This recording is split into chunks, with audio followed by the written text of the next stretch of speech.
అఖిలాంధ్ర ప్రజానీకానికి నమస్సుమాంజలులు. కళలకు పుట్టినిలుగా పేర్గాంచిన భారతావని ఎన్నో ప్రాధాన్యతలను సంతరించుకుంది. అందులో భారతీయ సంగీతం అత్యంత ప్రధానమైనది. సంగీతములో పద్యగానం ఓ ప్రత్యేక స్థానం ఆక్రమించింది. పూర్వము ప్రస్తుతము అనేక మంది కవులు పండితులు వారి రచనలు పద్యగేయాలు వ్రాసి రాగమును జోడించి పాడటం జగద్విదితం. తెలుగునాట పద్యమనున్నది అనాదిగా ప్రతి హృదయాన్ని ఆకర్షించుటయేగాక రంజింపచేయుచున్నదనుటలో ఎట్టి సందేహమునూ లేదు.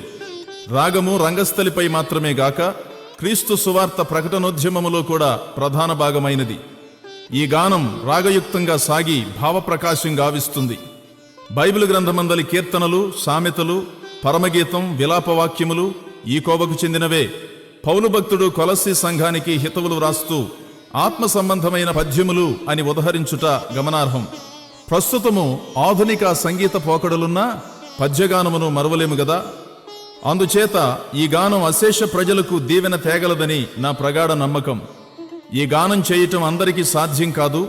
కష్టసాధ్యమైన ఈ గానం చేయుటలో శ్రీ గొట్టిపాటి గారు ప్రత్యేక దైవ కృపను పొంది వారి మధుర స్వరముతో ఆలపించిన ఆణిముత్యాలు అనే ఈ పద్య ప్రయోగం ఓ సత్యాన్వేషకుని స్వానుభవం.